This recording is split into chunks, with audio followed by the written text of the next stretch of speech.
officiers, sous-officiers, militaires du rang, mes chers compatriotes. Demain 20 janvier 2024, notre peuple, en communion avec nos forces de défense et de sécurité, célèbre le 63e anniversaire de la création de notre armée nationale. À cette heureuse occasion, il me plaît de saluer la mémoire combattante du président Modibo Keïta et de ses illustres compagnons, civils et militaires, qui, en véritables visionnaires, ont forgé une armée nationale pour soutenir le processus d'émancipation du pays, assurer la défense du territoire, ainsi que la protection des populations et des intérêts vitaux de la République naissante du Mali. Depuis cette date, les forces de défense et de sécurité, garantes de la tradition et de la modernité, écrivent les pages les plus glorieuses de notre histoire contemporaine, au prix d'énormes sacrifices.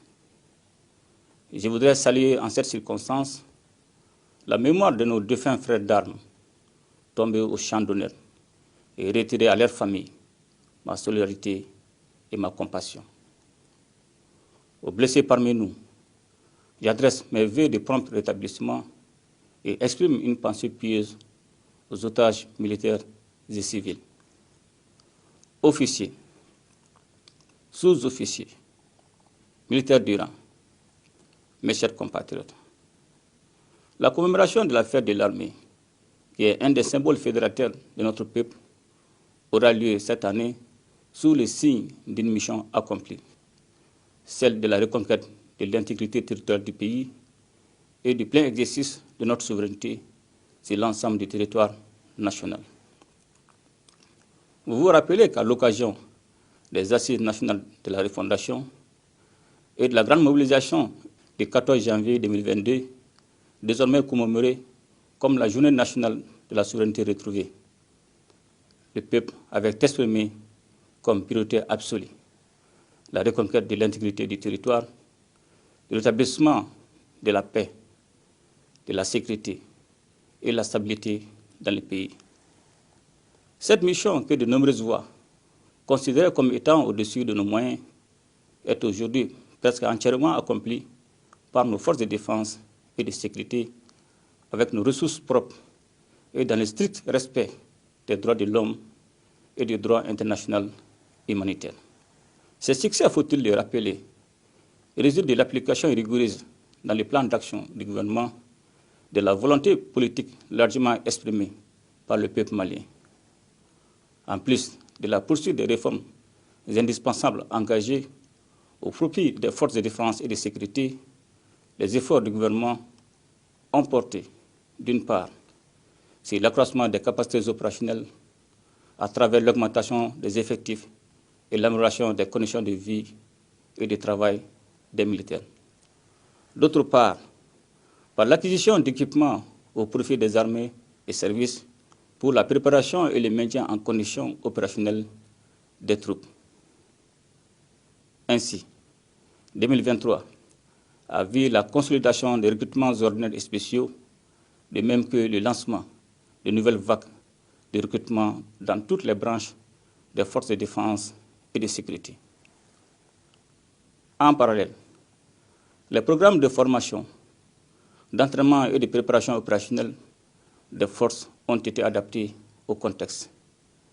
Le renforcement des capacités aériennes et terrestres a été assuré par la dotation des FAMA en plusieurs véhicules tactiques de combat, engins blindés, avions, hélicoptères et drones, en mettant l'accent sur l'aptitude à opérer en autonome.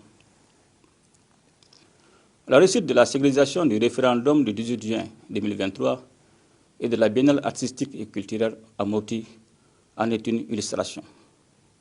Le renforcement des infrastructures a connu un essor particulier avec l'ouverture des sentiers, des camps militaires dans les localités de Boukouni, Kita, Djema, San et Koutchala, et avec la fortification des emprises sur le théâtre des opérations. De plus, le démarrage de la construction des logements au profit des forces de défense et de sécurité, ainsi que la révalorisation des états-majors par la mise à disposition des postes de commandement ultramodernes contribuent à l'amélioration du cadre de vie des hommes et de leurs familles, de même que leurs conditions de travail. L'inauguration prochaine de l'hôpital militaire de Banakoro est un atout essentiel et un témoignage de notre profonde gratitude envers nos militaires blessés, mais aussi constitue une opportunité pour nos compatriotes qui bénéficieront des soins de qualité tout en réduisant les évacuations sanitaires au coût exorbitant. La militarisation de la police nationale et de la protection civile a été une des réformes déterminantes dans la transformation du corpus doctrinal des forces de défense et de sécurité.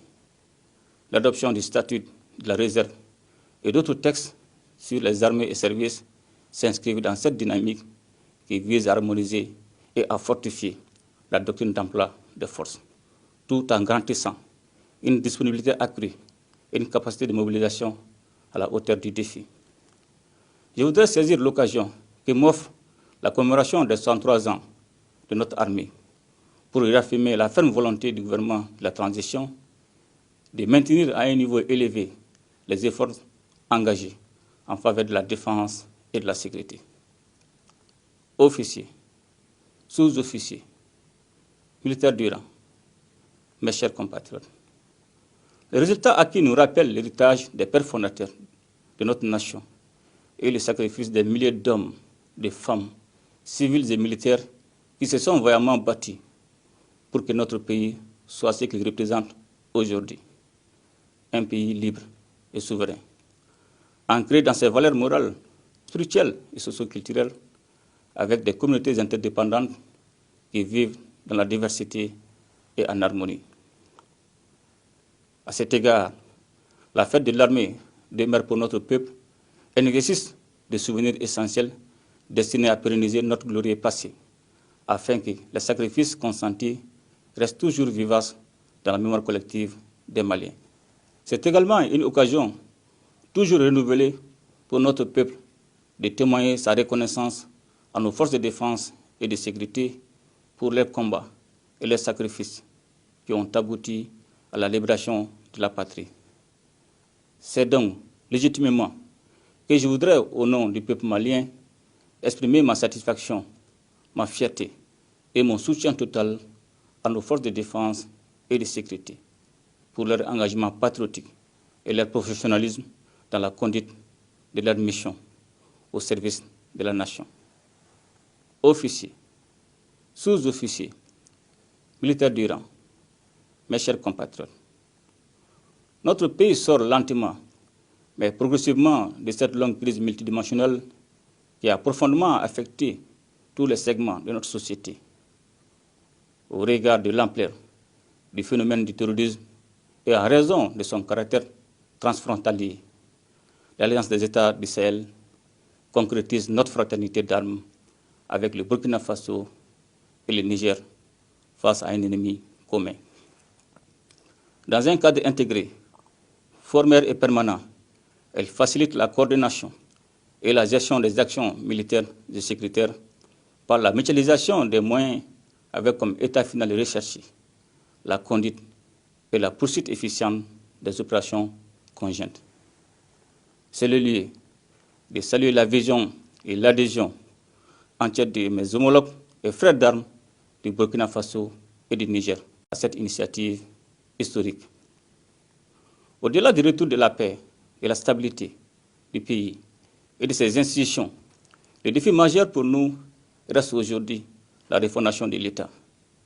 Ce vaste et ambitieux chantier du gouvernement de la transition est une œuvre de conviction, un idéal qui doit structurer le comportement au quotidien de chaque citoyen.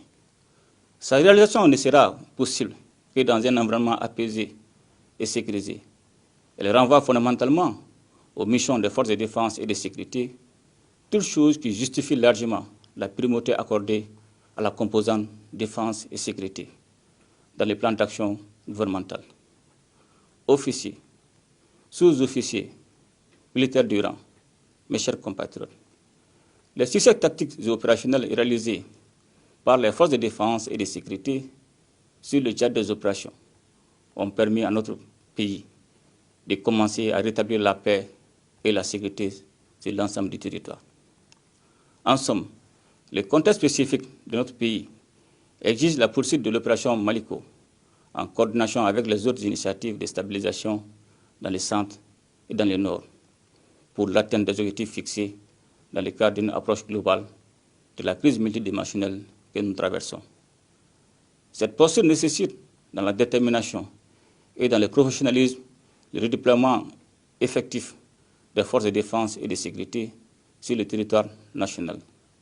Je voudrais à cet égard saluer la promptitude de la hiérarchie militaire et le courage des hommes engagés qui, à travers les différentes opérations initiées dans le cadre de Maliko, ont obtenu des résultats incontestables. Il s'agit entre autres de l'opération Keletiki, orientée vers la recherche et la destruction des sanctuaires terroristes, de l'opération Tilekura pour la sécurisation du processus électoral et récemment de l'opération Tukukuloko pour la finalisation du redéploiement des forces de défense et de sécurité sur l'ensemble du territoire national. Il s'agira donc de consolider les acquis dans la perspective du développement et du maintien des capacités opérationnelles autonomes avec la mutualisation des moyens de l'ensemble des forces de défense et de sécurité pour faire face aux menaces intérieures et transfrontalières. Je ne saurais terminer sans vous adresser mes félicitations et encouragements pour les victoires présentes et futures. C'est sur ces notes d'espoir que je vous souhaite à toutes et à tous une très bonne fête de l'armée dans un Mali uni, prospère et pacifié. Vive les forces de défense et de sécurité au service de la nation. Ensemble, nous ferons le Malikoura. Qu'Allah bénisse le Mali et protège les Maliens. Je vous remercie.